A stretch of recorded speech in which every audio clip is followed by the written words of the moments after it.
I'm Kevin Davis, and this is the Catholic Family Podcast, and very happy and honored to be joined by a very good friend of the show, Father Stephen McKenna, who everyone should know by now. Of course, it's good to see you again, Father. It's been a few weeks. It's always a pleasure to speak with you. And today we're speaking about something that is very much in the news. We're recording this on the 5th of July. We plan to post it hopefully on the 6th, but everyone knows how that can be. But it should be published soon because, well, the big news going around all of the Catholic and semi-Catholic and kind of Catholic circles is that Carlo Maria Vigano was excommunicated by Bergoglio. So Father and I would obviously agree that it doesn't really matter. It's kind of a badge of honor because he's not actually the Pope, so he can't actually excommunicate anyone. But it is a big deal, and obviously Vigano has been in the news for quite a long time.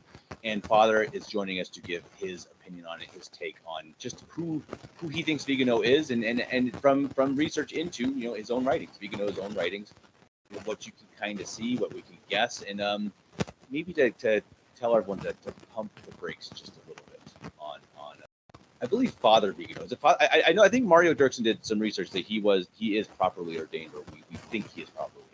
Yeah, he was ordained in 1968, so it would have been, I think, just under the cut.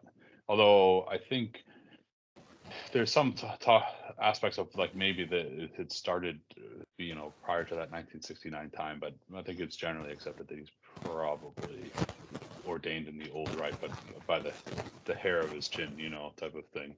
So and I do want to say as we get going, Father, I'm not sure how you're going to address him, but if we call him Vigano, I don't mean it as a sign of disrespect to him being, a true priest, or that people call him Archbishop. It's just to shorten it. Hopefully that's not disrespectful. Father, I don't know what you think about that. I don't know what the proper way is to address someone if he is a priest. I was just going to basically, for the most part, call him Vigano anyways, because of the mouth salad that it ends up becoming. Exactly. So. Yeah, exactly. Perfect. Well, again, Father, thank you for joining us, and I guess I'll let you get started. I mean, what do you think? I mean, to me, I guess again, I'll let you get started after my first commentary. Sorry, Father. I've really had big question marks for really years now from Vigano. When he first kind of came out, I was like, oh, here's a good thing. And then for a while, this seems really fishy. This guy's just talks the talk, doesn't do anything. But now he's been excommunicated, and to me that makes it more interesting. So what's your take on it? Yeah, I don't think the excommunication changes anything for me. I think it I think of it in the same terms as I have before, maybe a slightly more so, just in the sense that, okay, there's an actual act of separation that has taken place there now. However, it's one of those things that I don't think anybody. I mean, it's very much, there's a way to act when you're convicted of something, and when you are sincere about something, there's a manner of expressing and explaining it which can be done in a very clear and concise way. And when we begin to enter into sort of obscure, lengthy, obtuse verbiage and careful crafting and wordsmithing of things, that almost always is an indicator of somebody who is either being disingenuous about something or trying to play multiple sides at the same time to increase his base and support, or to not to be nailed down into one aspect of it another, and that is what you end up seeing from this, all when you take all the stuff into account of his life, of his work, of everything that he's done. We need to take the step back and realize that this is not meant to be me or anybody else making an accusation that's saying, I know for sure he's insincere or not, but it's to say that before we go throwing ourselves to the wind and putting this immense amount of stock in this man, let's realize who he is. Let's realize what he's done, and let's realize what he has yet to do, and where he should be going after the fact of those things. I think that's the what we have to look at. And so we first have to start off by realizing who he was. We all recognize that and most of us, I mean, some of it, I think you were born and raised a traditional Catholic, Kevin, if I'm correct, right? But a lot of us, myself included, I wasn't born and raised traditional Catholic. I came to that later on in life. So it's not um, inconceivable that somebody has a conversion, somebody has a moment in which they cooperate with grace. We know that our Lord is always giving graces to try to gain that cooperation and that conversion, as long as the person still draws breath.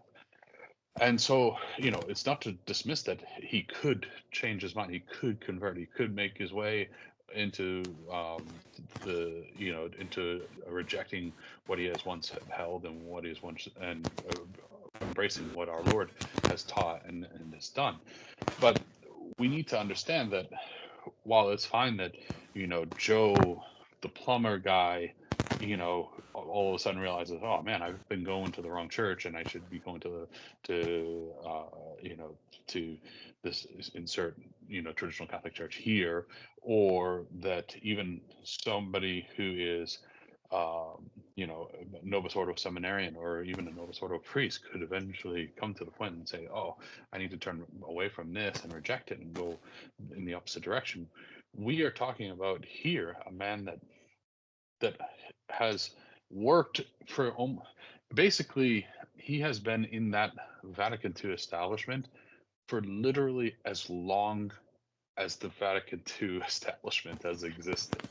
And he has not been just some priest of a small diocese or something like that, but from the very beginning had started off in the diplomatic corps of the church, was in the belly of the beast, was working his way up through the ranks to become an archbishop and a papal nuncio, and to be an advisor to these conciliar popes. He was consecrated by John Paul II. He was, right there in Rome with him and with Benedict XVI and all of these things. And so it's this is not just some guy that happened to be Novus Ordo Catholic.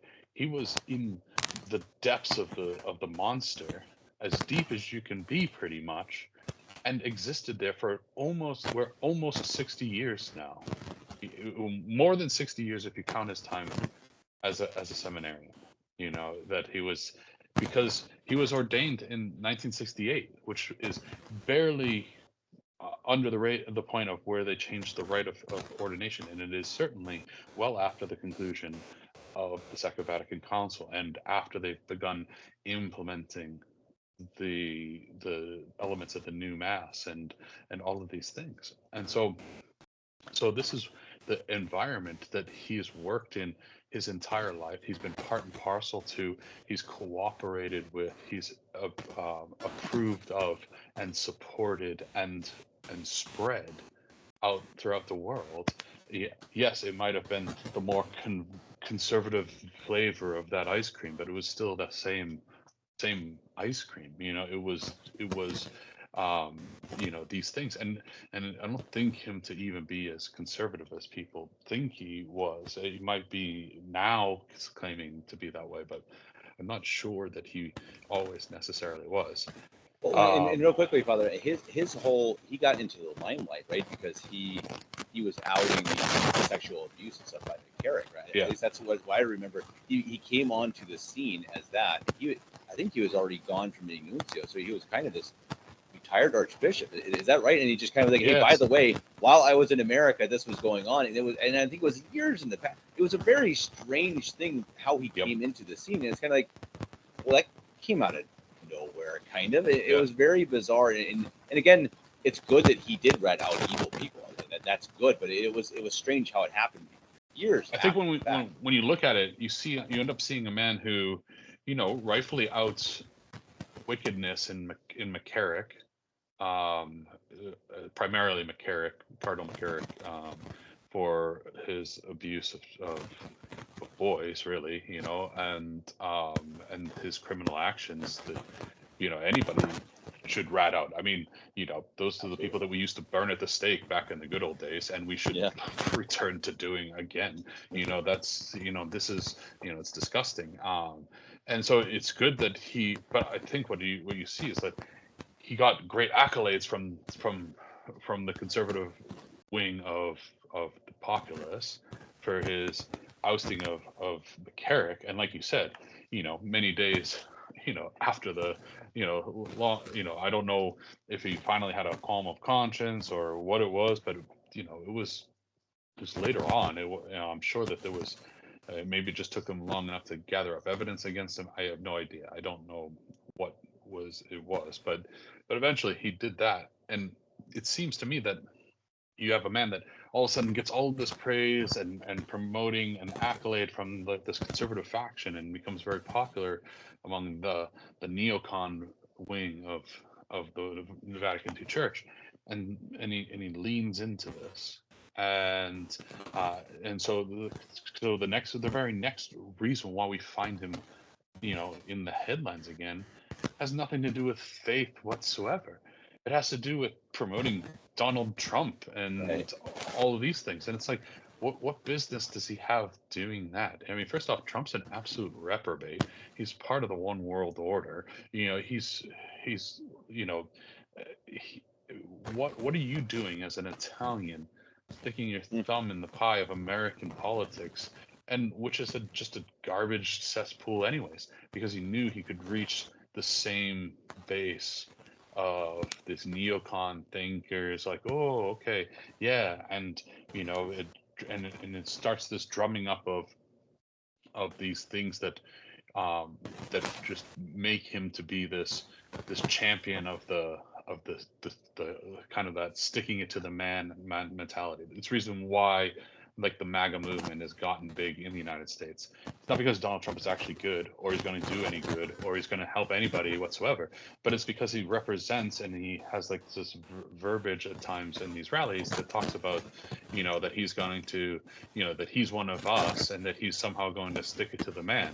Like he hasn't been a billionaire for, 40 years. And, and so it's so that's how he really starts to rise to prominence, is in those things. And then eventually it sees him using Twitter basically as his spotlight, as his means of just putting various issues, various people, various things on blast. Just, I'm going to attack them in a limited amount of characters on Twitter, now X, in this fashion. And sorry about it, but something that really strikes me is that it's one of the issues with our time, right? That it's so easy to hide. Like he's literally been in hiding, right? And maybe he needs to be. Maybe he feared for his life. Again, I don't know. I really don't know.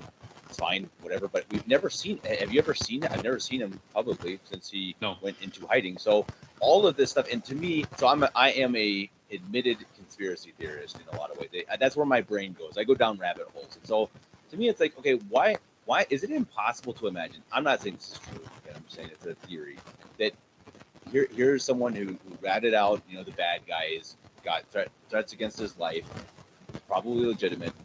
The semi-trads, some of them, the group of semi-trads said, hey, come here, we'll take care of you, we'll hide you, you'll be our mascot, kind of our, we'll be pulling the strings. And I really don't think he writes a lot of what he publishes. I mean, maybe Twitter, but I mean, I just don't buy it. I'm sorry. I mean, maybe he does, but I think he has ghostwriters from all over the place, and it makes sense that someone he was a nuncio in America, okay, but why on earth is he commenting on Donald Trump? It's probably because these semi-trads, that was their agenda, and that's what they wanted him to do. I mean, otherwise, it's just why, as you said, Father, what's he doing? What's the point? And maybe, as you say, it's because he wanted to just stay in that limelight. That could be true. Yeah, and even that too, though, I think it's like, again, I mean, there's no evidence that anybody actually threatened his life. He's never been accused of people saying that. Like, nobody's come out and said, like, oh, we have these credible threats, or there's no police reports, there's no, letters that are being shown, or whatever it is.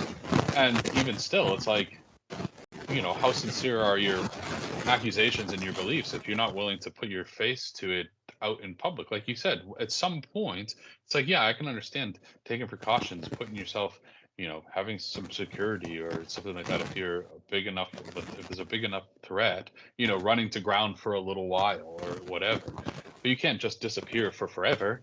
You can't just, be some sort of ghostly shadow that just, appears on social media and runs a website and, reaches your hand out for money at every opportunity that you can get. At that point, that's not sincerity. That's charlatanism. Well, and how do we not know that he's not? I mean, again, maybe I'm being silly here, but he's never been on camera. I've never seen him on my camera since this whole thing happened.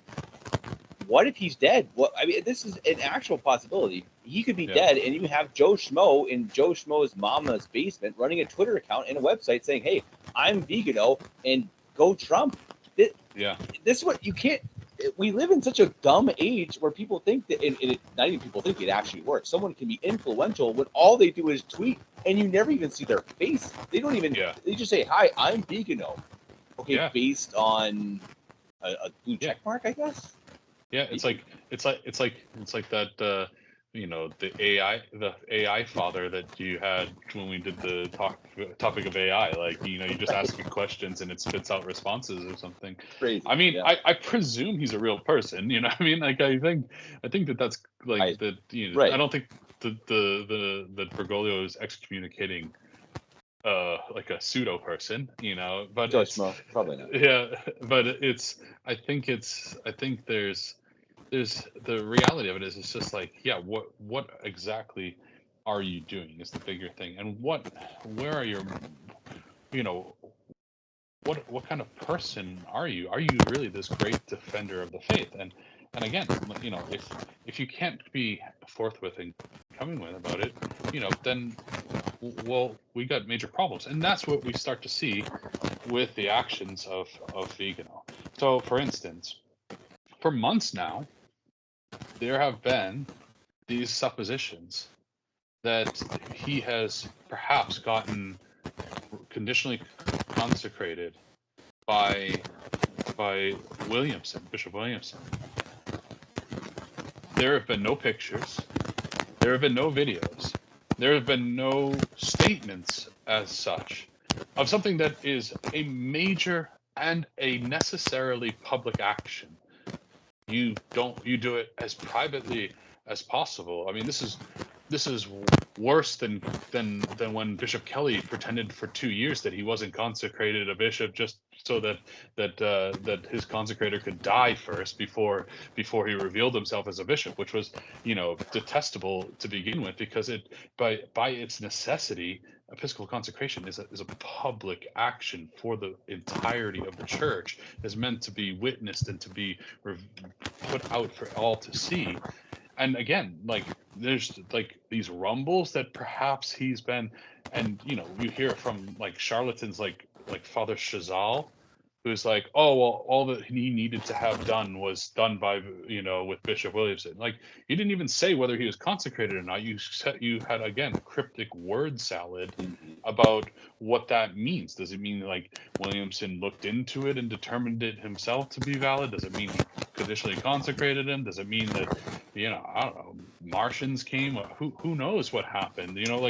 And then on top of it, it's then what happens afterwards is they tried, when the rumblings got louder, it was I forget which news source it was. It was I have it somewhere here, but one of the news agencies reached out to Vigano and asked him, have you actually received this conditional consecration from Bishop Williamson?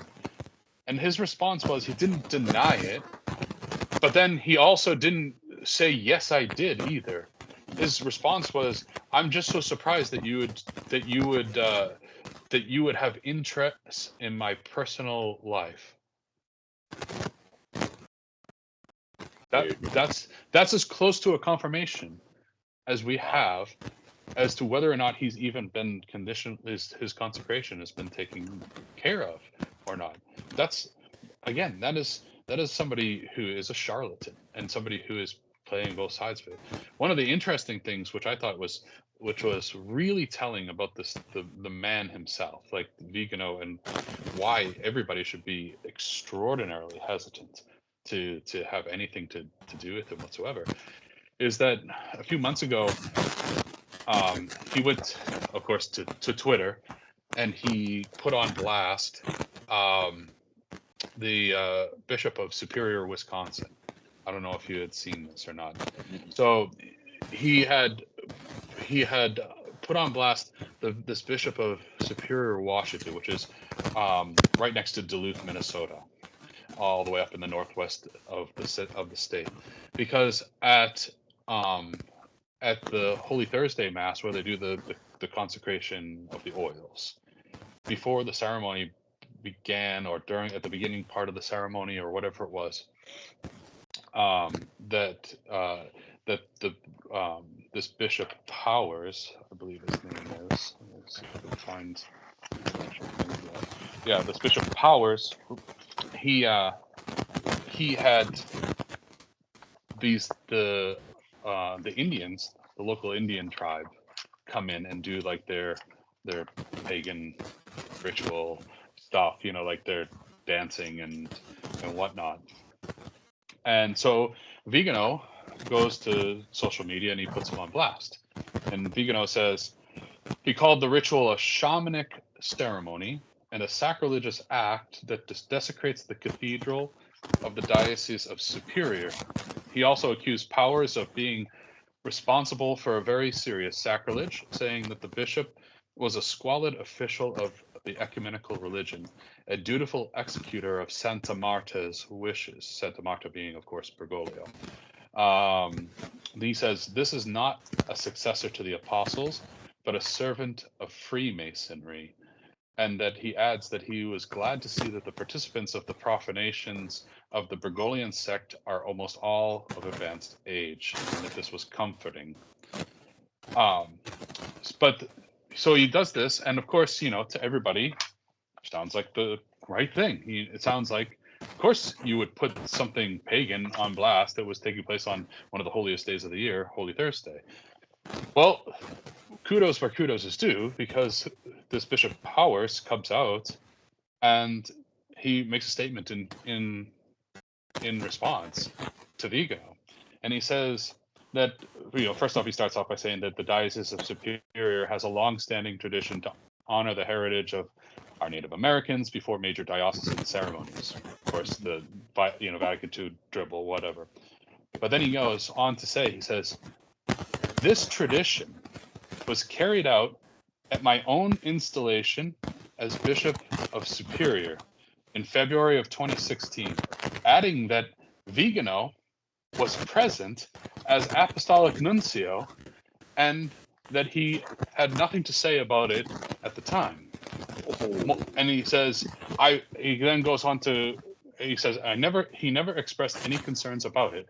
I would have at least expected the courtesy of a prior contact before any alleged public accusations of promoting shamanism, said the bishop, who has also said that the message posted from the Archbishop's social media account was a violation of his canonical right to a good name and reputation. He added that to refer to me as a servant of Freemasonry and challenge my authenticity as a successor of the apostles is especially egregious, and that this kind of rhetoric brings harm to the faithful entrusted to my care.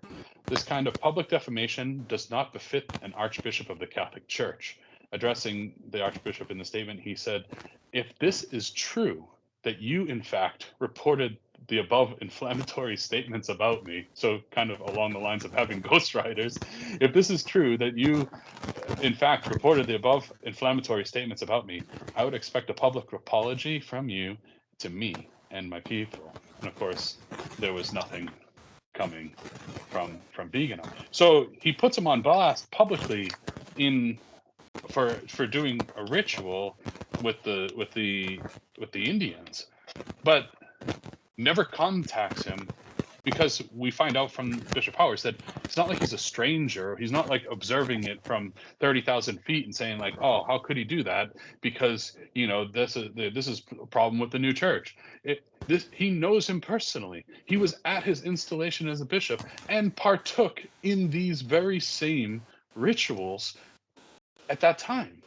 And so there's no, oh, I shouldn't have done this, or, oh, hey, I've come to the realization that this was wrong for me to do then. I wish I hadn't done it. I'm going to contact you as my fellow bishop and say, hey, listen, you should probably stop doing this, because as I've come to realize, it's something that's contrary to the first commandment, or these type of things.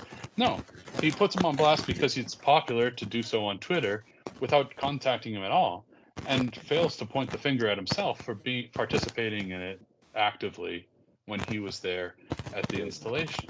Maybe we've seen this happen before, Father, that these companies get into big trouble with their tweets because some intern gets wants to comment on something and they get in big trouble. Maybe Vigano just has, maybe he's got an intern sometimes.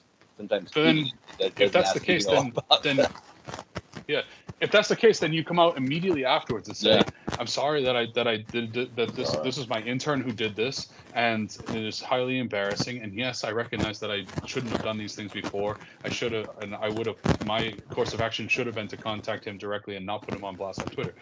He never even responded to that bishop at all, And then what's more about it is that we start to look into like the things that Vigano does with his with his now supposedly newfound embracing of the Catholic faith, and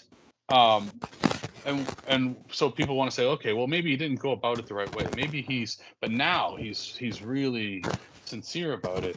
And so it's like, look at what he wrote in his statement about the new church and the Vatican. Like, he's really on our team. And my question is he? Is he really? Because, I've read his j'accuse, his official statement, and it has all of the hallmarks of being what sedevacantists would want to hear. Aspects of, he is speaking out against Bergoglio. He's speaking out against Vatican II, modernism. He's talking about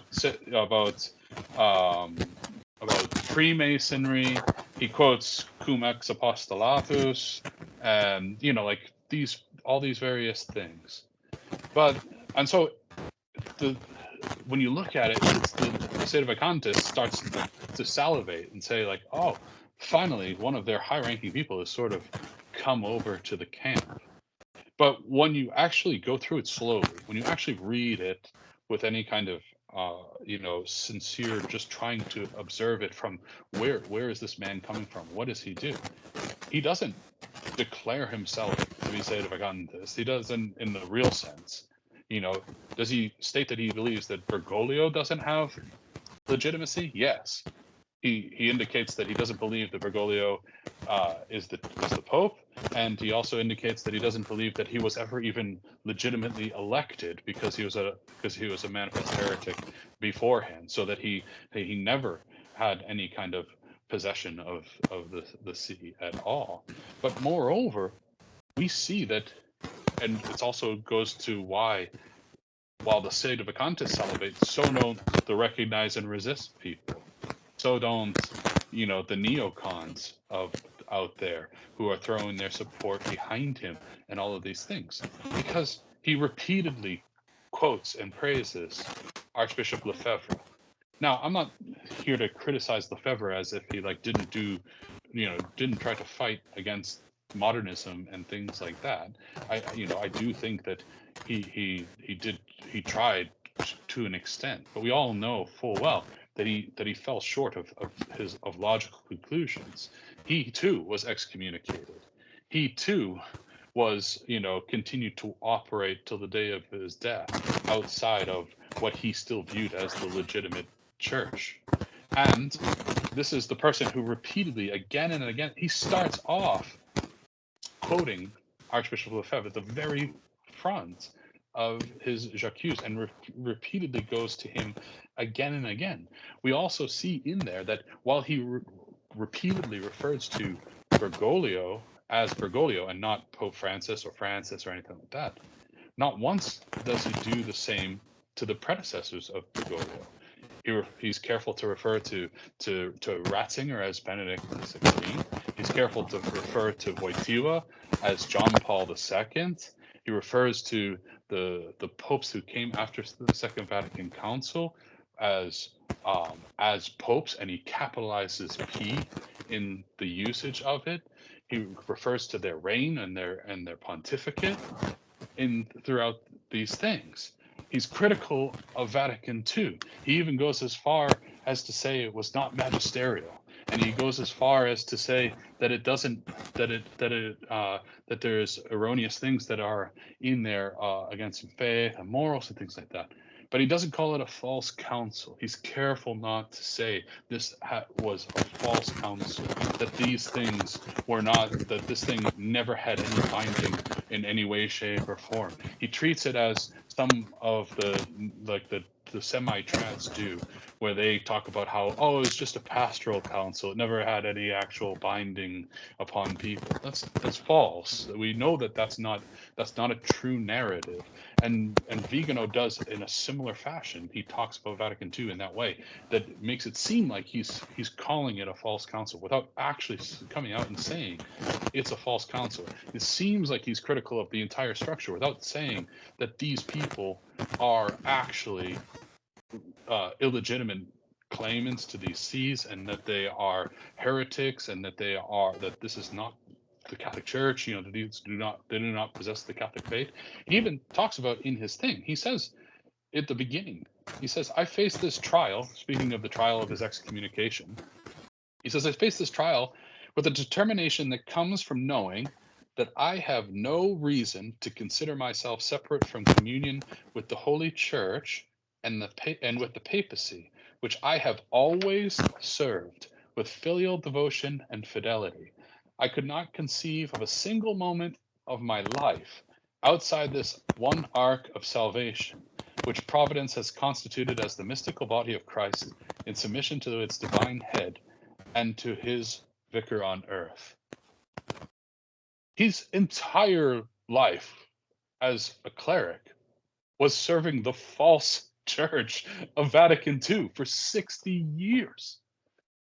How is it that you can't think of a moment when all you have is time outside of that ark of salvation, outside of that mystical body of Christ, outside of being united with the true vicars and the true heads of that church? That's all you've done his entire life, is serve that monster, dragging who knows how many away from embracing the true faith. And yet he's so narcissistic that he starts off by speaking of, I can't imagine a single moment in my life where I was ever acting outside of that. Yet we just saw that he was partaking in shamanistic rituals in Superior, Washington, at the installation of a non-bishop. What are we doing? You know, it's silly. It's, you know, he has it.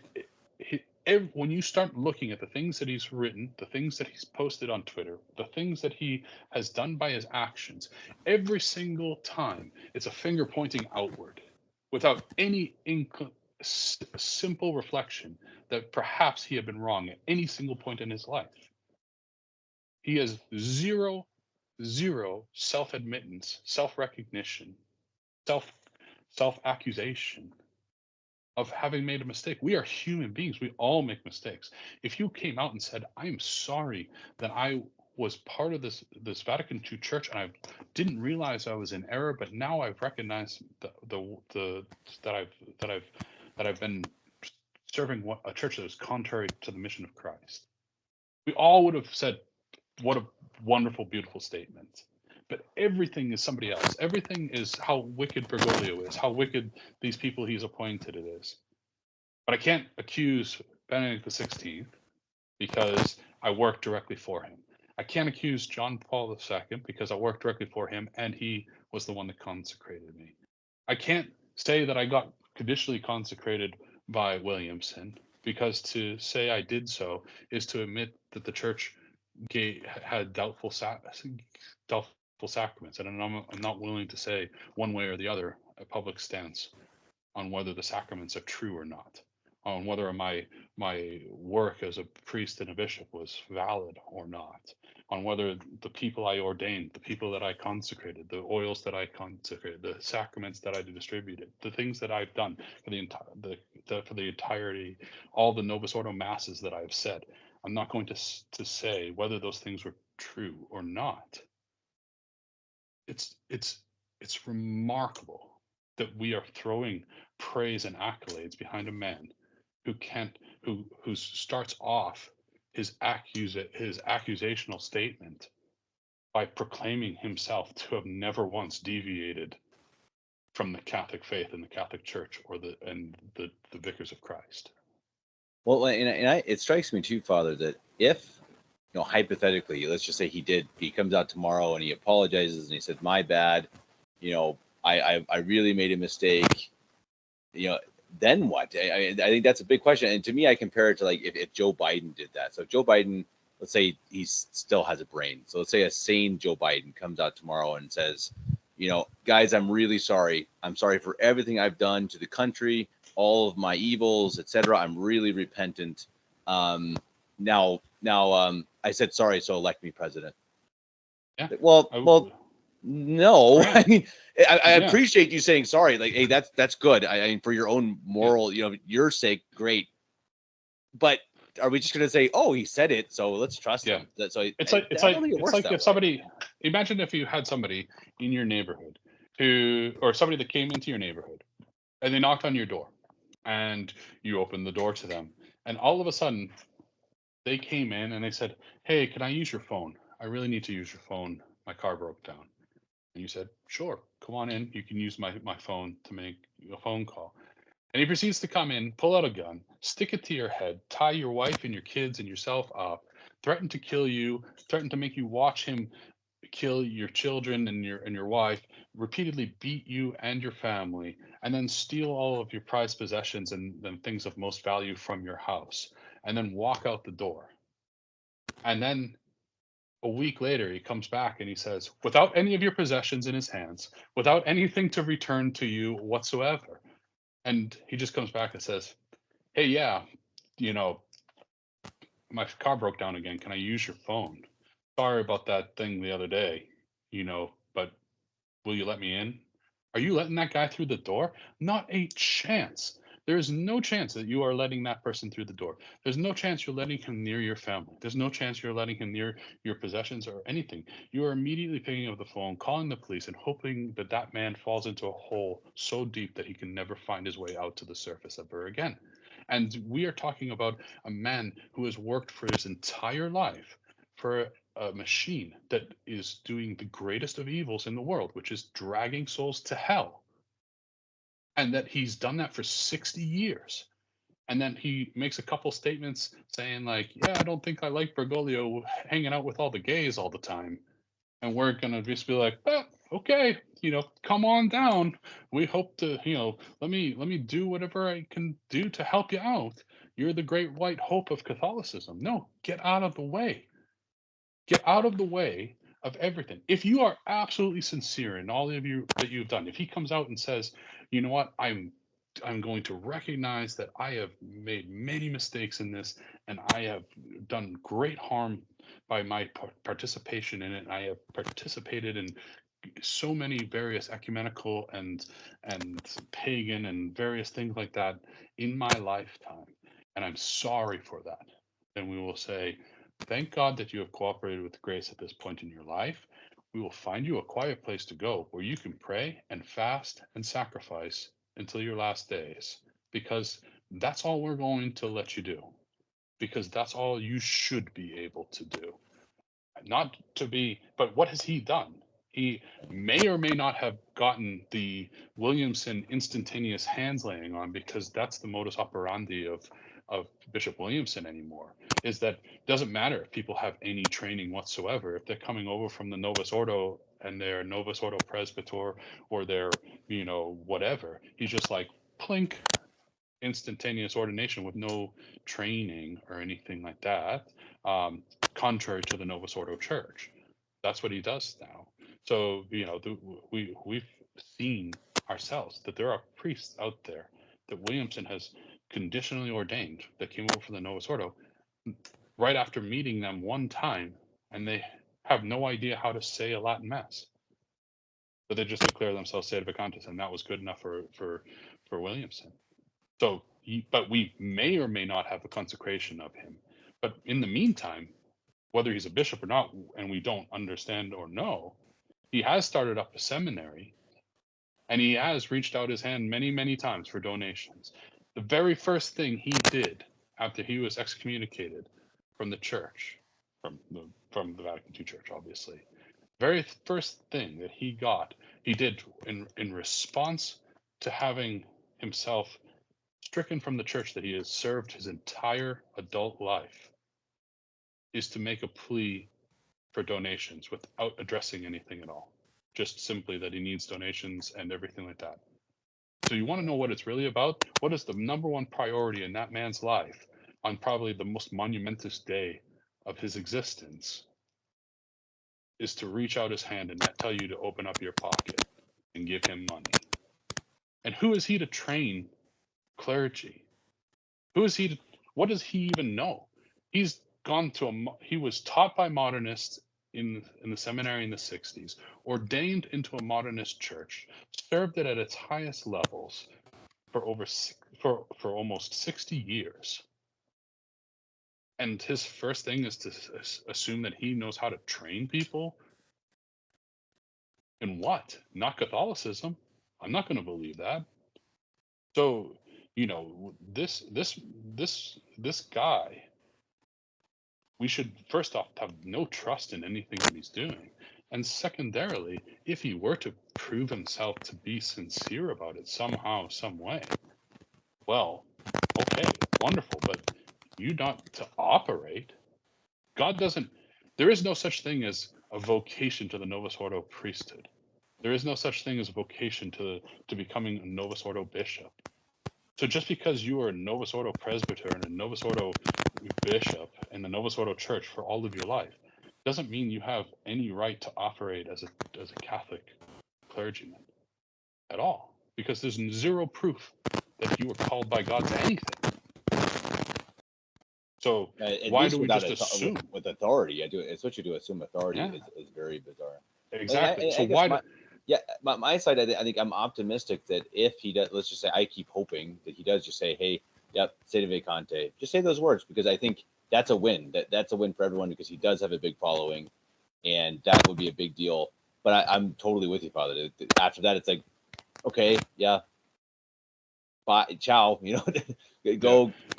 Well, it's like, thanks for the support. Thanks for the vote of confidence. Thanks for bringing eyes to us. Now go away.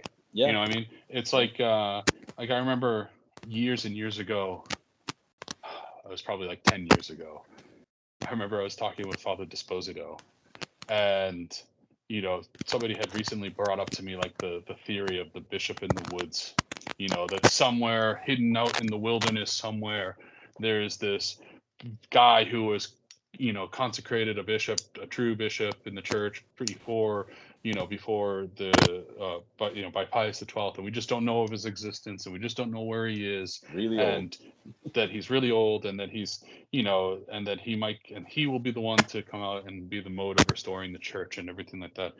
And I remember asking Father Disposito at the time, I said, what do you what kind of things would you say in answer to this thing? Because to me it was like sort of a new concept at that point in time, 10, 11 years ago.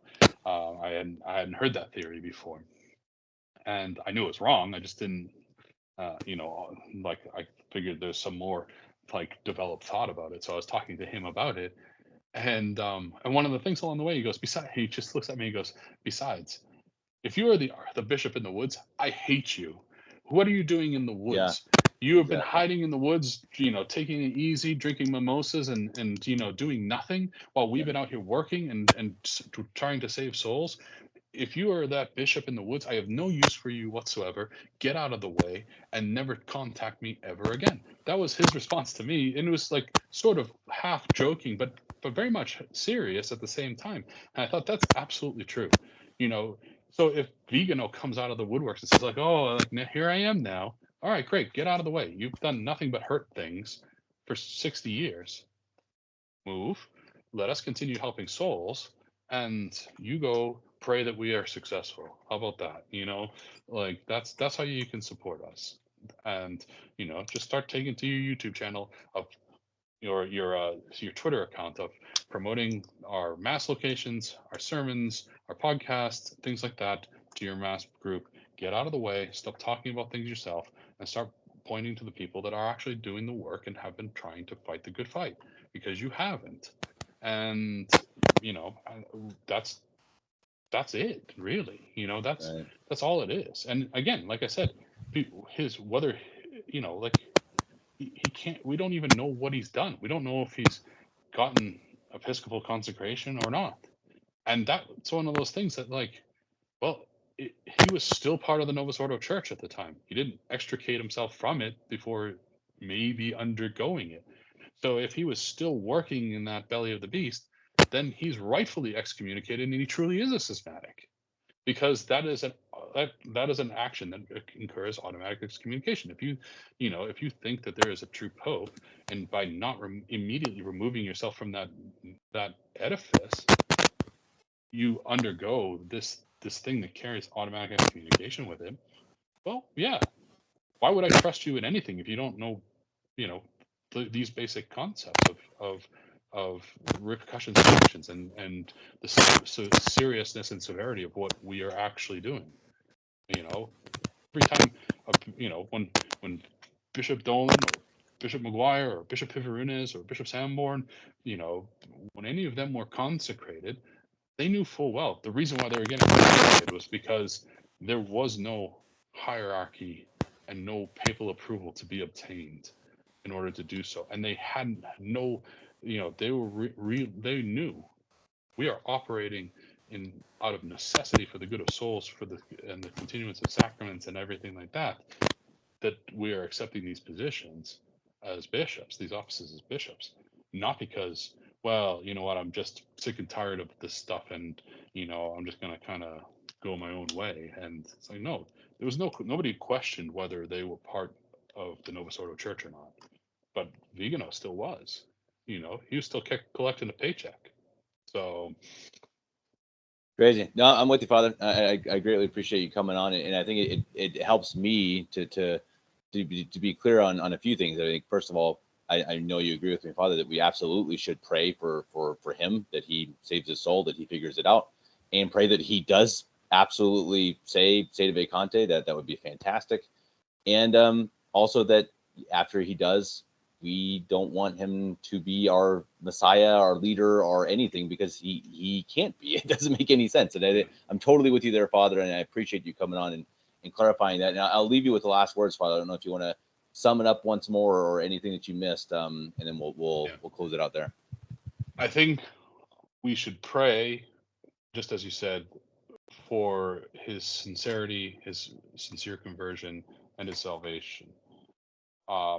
We should pray that he publicly declares that not only Bergoglio, but all of the predecessors post Vatican II were false claimants to the papacy, that Vatican II was itself a false council, and that all of the things that had come from that and afterwards are to be wholesale rejected, and with clear, concise sincerity to that, and also a sincere repentance of all the things that he's done in the past.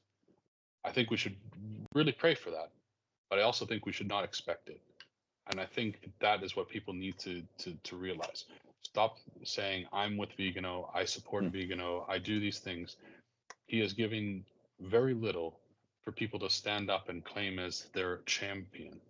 You have, and I don't say this because of like from a prideful point as myself or something like that, but you look around, look at the chapel that you are at, look at the mission that you attend or wherever you are, and see that little priest dressed in black who walks out carrying the chalice and begins to say mass for you and your family. If you want to look to find somebody that you can look up to and and point your children to and say, that's somebody that you should emulate. That's somebody who you should admire. That's somebody who you should trust and look for some level of hope for the spiritual goods in your life. That priest that walks to the altar before your family is him, not some guy because he has a massive Twitter account and because he has the title of Archbishop in front of his name. That is an ill-gotten title that he got from serving our direct enemies of everything that we do. All right, Father, thank you very much. Everyone to go and support St. Gertrude the Great, sgg.org. If you have any questions for Father, I assume you can find his contact somehow through there, or you can email me, kevin89davis@gmail.com. I can direct you to different places, or if your email is appropriate, I can forward it to Father, and he will answer it or not. But send it first to me, kevin89davis@gmail.com. Please like, share, subscribe, and comment. I think this is very important information because it's very much in the news, and I think there are a lot of people talking about it, and I think Father has a very, very good perspective about exactly how we should treat it, and I think that Father's opinions and perspectives should be talked about around Catholic dinner tables. So please share it, and again, go support Father and all the good work that they do at St. Gertrude's, sgg.org. Father, as always, it's been a pleasure. I hope to see you soon. We always have ideas and things we're going to do, and then something pops up and we have to talk about that instead. So hopefully we'll have you on again soon, and hopefully it's for something good and nice, and maybe it's Viganò saying he's Sede Vacantis. I suppose if that happens, then I will definitely I'll call you first, Father. So Father, until next time, God bless you. God bless you too.